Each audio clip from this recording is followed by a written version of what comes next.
human mind, that mysterious thing, is like a tangled web of thoughts, emotions, and patterns. But sometimes, we get stuck. Ever found yourself obsessing over a problem, replaying the same thought over and over, unable to move on? That's called mental fixation, when our brain locks onto an idea, a fear, or even a memory, refusing to let go. It happens in everyday life, from overthinking a conversation to getting stuck in negative thought loops. But why does our mind do this? And more importantly, how can we break free? Let's take a closer look at the world of mental fixation and uncover the science behind it. The human brain holds an incredible force, so powerful that it's often compared to the vastness of the universe, the motion of galaxies, and the fixed paths of the stars. And at the heart of this force lies control.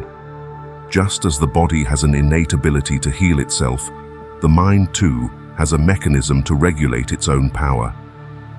The conscious mind acts as the gatekeeper, keeping the subconscious in check to ensure our daily functions run smoothly. But sometimes, that balance is disrupted. The grip of control weakens, and the subconscious, deep, raw, and untamed, starts to take over. When that happens, thoughts loop endlessly, emotions override logic, and fixation sets in. This is when we need the wisdom of the great psychologists who have spent their lives studying the complicated battle between the conscious and subconscious mind. Carl Jung, in particular, has a lot to say about this struggle, about how the subconscious, when left unchecked, can shape our thoughts, behaviors, and even our very sense of reality. Carl Jung noticed something interesting about human nature. We naturally avoid mental and physical challenges. And let's be honest, who actually enjoys struggle? But here's the thing, real personal growth doesn't happen without it. It's not some overnight transformation. It's a long, exhausting process full of wear and tear. Think of it like leveling up in a game. Before you gain new skills, you have to fight through tough battles. Growth demands discomfort, resilience, and sometimes even pain. It's a road filled with setbacks, self-doubt, and moments where you just want to quit. The mind goes through its own struggle, breaking old patterns and pushing past limits. And that's exactly where the magic happens. The human mind is like a warrior, constantly battling itself, its fears, its insecurities, its resistance to change. And only by facing that struggle head-on does real growth begin. First, let's talk about fixation, what it really means, and why it can be so damaging. Fixation isn't just about dwelling on something. It's about being mentally stuck in one place, whether it's a past event, a present struggle, a person, either in love or in hate, or even a job or personal issue. Whatever the fixation is, its imprint is always the same: stagnancy, not evolution. And stagnancy goes against the very nature of human growth. That's why many people replace the word fixation with obsession, because emotions, in any form, aren't meant to stay frozen. They need movement, transformation, and release. Love needs growth. Without it, it becomes suffocating or destructive. Hatred needs to be channeled into something productive, or else it eats away at the person holding on to it. Problems need to be solved because avoiding them only makes them bigger. When we stay fixated, we resist change, and resistance keeps us trapped. Carl Jung had this powerful idea. If you want real psychological growth, you have to face your shadow, the parts of yourself you suppress, deny, or don't want to deal with. He believed that ignoring these hidden aspects of your psyche doesn't make them disappear.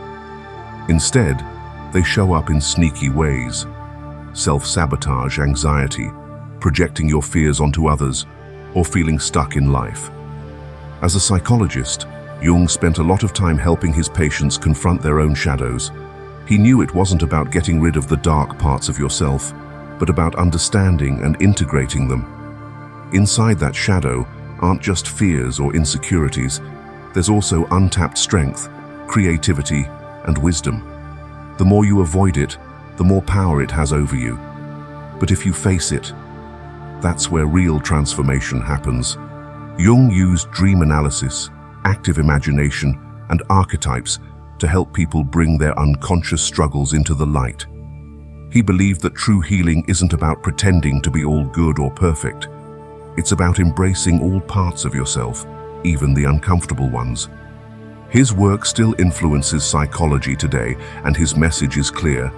Real self-discovery means looking into the darkness, not running from it.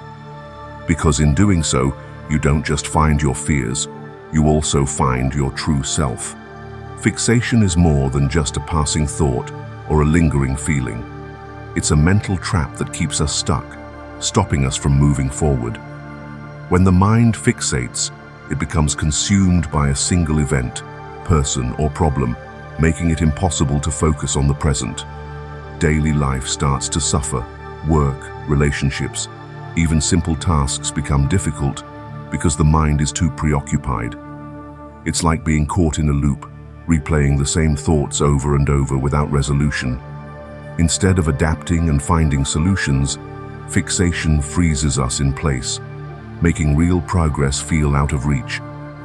Jung said, "What you resist persists." In other words, the more we try to suppress, avoid, or push something away, the stronger its grip becomes on our psyche. When we fixate on avoiding pain, we unknowingly keep ourselves trapped in it. If we refuse to face uncomfortable emotions, whether it's fear, regret, or anger, they don't just disappear.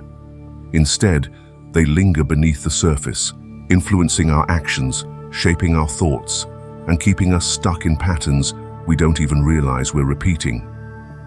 So, if resisting something only makes it stronger, what's the alternative? Jung believed that true freedom comes from confronting what we fear, not running from it. But how do we do that? And what happens when we finally break free from fixation? The road we need to take is called self-awareness, and it starts with honest acknowledgement. At first, it might seem like a small step, but in reality, it's the hardest one to take. Why? Because honesty requires strength. It means confronting uncomfortable truths about ourselves, admitting that we are stuck, and facing the emotions we might have been avoiding. It's far easier to stay in denial, to distract ourselves, or to blame external factors. But real change only begins when we have the courage to look within and say, "This is a problem, and I need to deal with it." This step is immensely important not just for personal growth, but also in psychological terms. This is the moment when the conscious mind comes into direct contact with the unconscious, trying to evaluate and understand it. As Carl Jung famously said, "Until you make the unconscious conscious, it will direct your life, and you will call it fate." Mental fixations often stem from deep, unconscious patterns, beliefs, fears, and unresolved emotions that dictate our thoughts and behaviors without us even realizing it. We think we're making choices, but in reality, we're just following ingrained patterns that keep us stuck in the same cycles. That's why self-awareness is so powerful. It shines a light on what's hidden, giving us the ability to break free. When we finally bring our unconscious fixations into awareness, we reclaim control over our lives instead of being passively led by them. As we know that the human mind is divided into two parts, the conscious and the subconscious. The discovery of this division was a groundbreaking milestone in psychology. The greater the divide between these two parts, the more harmful its effects on the mind. The deeper and darker this cleavage, the more disconnected we become from ourselves. This divide occurs when we suppress our thoughts instead of acknowledging them. When we deny or push uncomfortable emotions out of our conscious awareness, they don't disappear. They take root in the subconscious, forming hidden channels that influence our behavior without us realizing it. Over time, this suppression creates a rift, alienating the conscious mind from the subconscious, making it harder to understand our own emotions and actions. And that's when we lose control. The thoughts and emotions we suppress don't stay buried forever. They wait, building pressure beneath the surface, and when they finally resurface, they strike back with full vengeance. What we refuse to confront consciously doesn't just disappear. It grows stronger in the shadows of the subconscious, influencing our decisions, emotions, and reactions in ways we don't even realize. Suppressed fears turn into irrational anxieties. Unacknowledged anger seeps out as sudden outbursts, and unresolved pain manifests in self-sabotage. And that's when fixation creeps in. The thoughts we suppress don't stay hidden. They resurface, looping endlessly in our minds, demanding attention.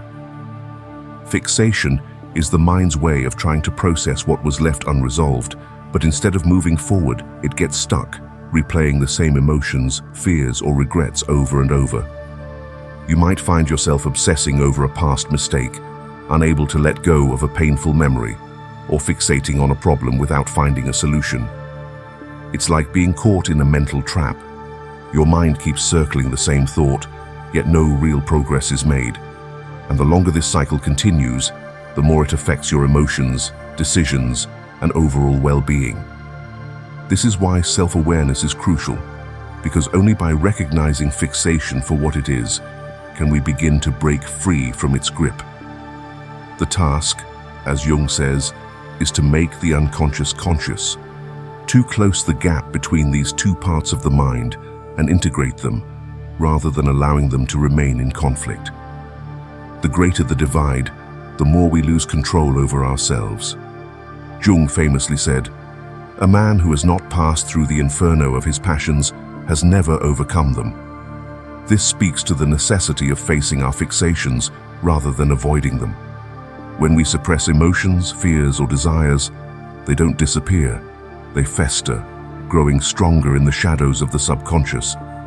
And the more we run from them, the tighter their grip becomes. Fixation is often a sign that something in our subconscious demands to be acknowledged. But instead of confronting it, we let it play on repeat. Whether it's an unresolved past event, an obsession with a person, or an ongoing fear that holds us back. The key isn't to resist these fixations, but to understand and integrate them. Integration means recognizing what we've suppressed and bringing it into the light of awareness. It means asking, why am I stuck on this? What unresolved emotion or fear is fueling this fixation? What truth am I avoiding? This process isn't easy. It requires deep honesty and self-exploration. But when we face the thoughts and emotions we've buried, we reclaim power over them. We stop being controlled by unconscious patterns and start making conscious choices. That's when real growth happens, when the mind becomes whole again. Mental fixations often arise when the mind latches onto one extreme, refusing to let go. In a way, fixation is a form of mental extremism, an inability to see beyond a single perspective, emotion, or belief. When the mind becomes trapped in this rigid state, it loses its natural harmony and balance. Instead of flowing freely between ideas, emotions, and perspectives, it gets stuck in a loop. This rigidity can manifest in many ways: obsessive thoughts, irrational fears, or an overwhelming attachment to a particular belief or outcome. It can make a person resistant to change, unable to adapt, and blind to alternative possibilities. The more the mind fixates, the more it narrows its own vision, creating a self-imposed prison. True mental well-being comes from flexibility, the ability to hold multiple perspectives, to question one's own thoughts, and to remain open to change. Just like a tightrope walker maintains balance by constantly adjusting, the mind must also learn to shift, adapt, and embrace nuance rather than extremes. Only then can it regain its equilibrium, breaking free from the cycle of fixation and restoring a sense of inner harmony. Along with facing the shadow, Jung believed that finding meaning in life was just as crucial for healing. When someone is stuck in deep depression or overwhelmed by anxiety, the real cure isn't just about managing symptoms, it's about discovering a sense of purpose. Jung put it beautifully when he said that to heal, a person must find their role as one of the actors in the divine drama of life. In other words, we need to see ourselves as part of something bigger, something meaningful. A great example of this comes from a conversation Jung had with a chief of the Pueblo tribe in the early 20th century. As they discussed the traditions of the tribe, the chief shared a perspective that deeply moved Jung.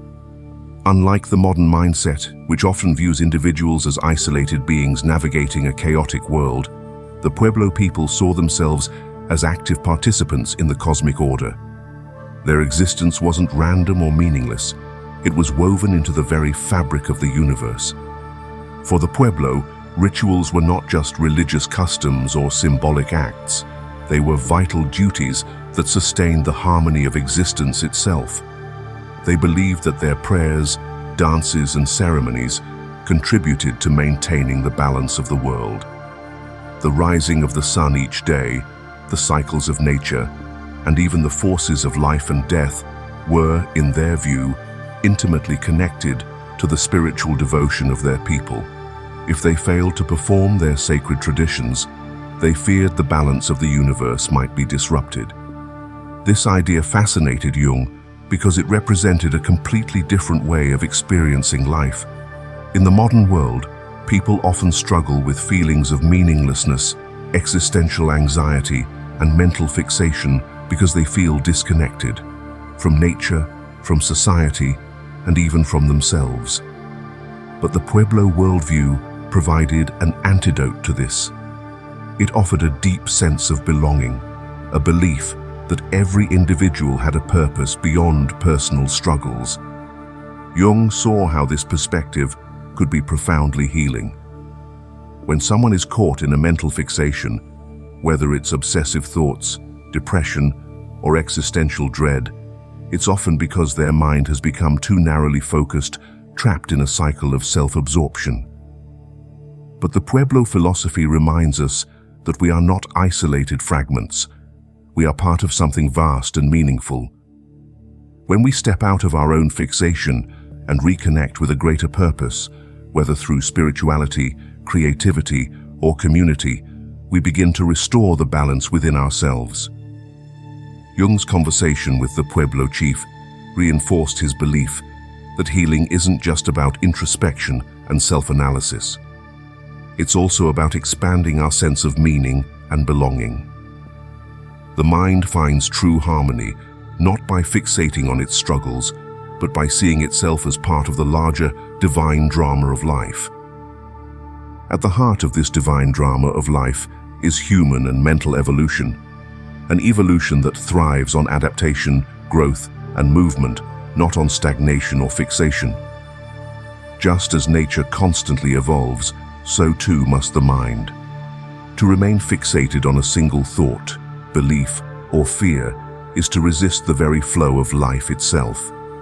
True psychological balance comes from flexibility, from the willingness to embrace change and expand one's understanding. Knowledge plays a crucial role in this process. It is through awareness that we recognize the rhythms of our own mind and body, learning how to align them in harmony rather than discord. When we cultivate wisdom, we see beyond our momentary struggles and fixations, understanding that life is not meant to be a rigid structure, but a fluid, ever-changing journey. In this way, the path to mental well-being is not found in clinging to extremes, but in learning to move with the currents of life, growing with each challenge, and evolving into a fuller, more conscious self. That thought you can't shake, that loop you keep replaying, it's not random. It's your mind asking you to wake up. The fixation isn't the problem. It's the pointer. The moment you stop resisting and start listening, the healing begins. Jung said it best. Until you make the unconscious conscious, it will rule your life, and you'll call it fate. But you're here now. You've seen behind the curtain. So the only question left is, what are you going to do with it? Subscribe, and I'll see you in the next chapter of your awakening.